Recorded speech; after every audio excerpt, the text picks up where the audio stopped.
Assalamualaikum warahmatullahi wabarakatuh. Saya Erma Wigati, calon guru penggerak angkatan 11 dari SMP Negeri 5 Anggana, Kabupaten Kutai Kartanegara.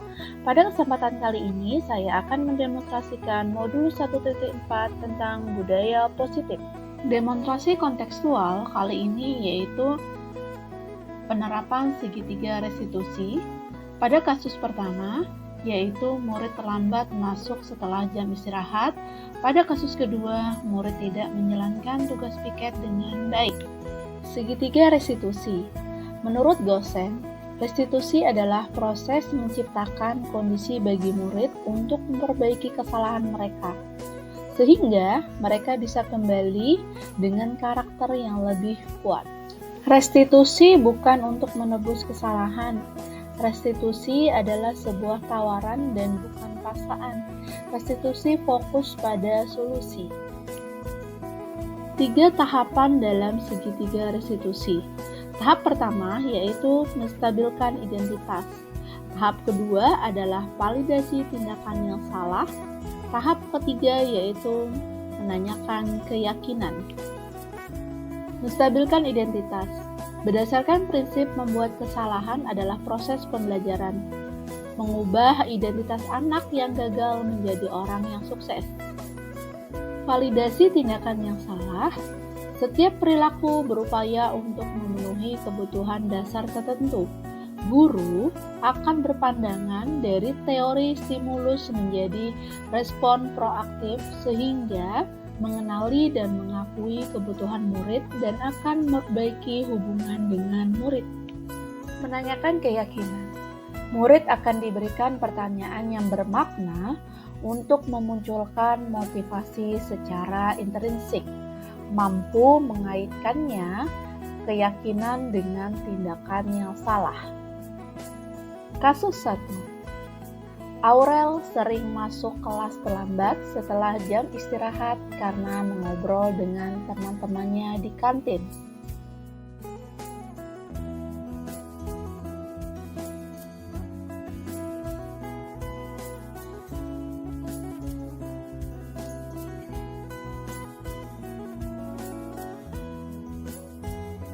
Aurel, tahu kenapa ibu panggil? Saya sering terlambat masuk kelas setelah jam istirahat, Bu. Bukan saya, Bu. Ya, berbuat salah itu tidak coba. Kamu pasti punya alasan untuk melakukan hal itu. Iya, Bu. Saya ngobrol dengan teman-teman di kantin, jadi terlambat. Saya paham, mengobrol dengan teman-teman, bersosialisasi itu sangat menyenangkan. Tapi bagaimana perasaanmu ketika kamu masuk kelas, kemudian teman-teman sudah mulai belajar? Saya merasa tercanggung dalam waktu, apalagi kalau semua orang terlambat, saya terlambat masuk kelas. Nah, itu wajar. Kamu merasa canggung ya, terus tidak nyaman. Selain perasaan itu, kira-kira ada tidak kesepakatan yang belum kamu tunjukkan? Disiplin dan tanggung jawab, Bu.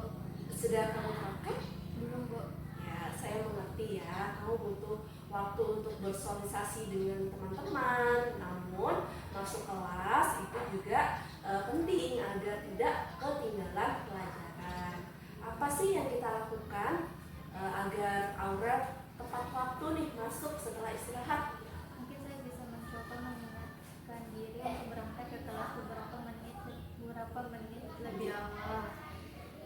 Atau mungkin saya bisa minta teman-teman untuk mengingatkan saya.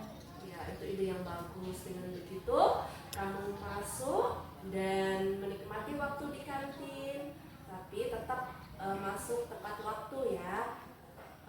Terima kasih Aurel atas kerjasamanya. Ibu percaya kamu bisa melakukannya. Jika ada sesuatu yang ingin disampaikan, bisa sampaikan ke ibu. Ibu siap mendengarkannya. Terima kasih, Bu. Ya, oke. Sekarang kembali ke kelas, ikuti pelajaran dengan baik. Ya, Bu. Saya Aurel, murid kelas 9. Dalam penerapan segitiga restitusi memberi saya kesempatan untuk berubah tanpa harus dihukum. Saya merasa didorong untuk memperbaiki diri dan belajar mengolah waktu lebih baik. Saya juga merasa lebih percaya diri untuk menyampaikan perasaan dan kebutuhan saya. Kasus 2. Jana bertugas membersihkan kelas pada hari itu. Namun, teman-temannya merasa bahwa ia tidak menjalankan tugasnya dengan baik. Ketika salah satu temannya Baim mengingatkan Jannah, tetapi Jannah merasa tersinggung dan marah. Lalu memukul meja dengan keras di hadapan Baim dan teman-teman lainnya.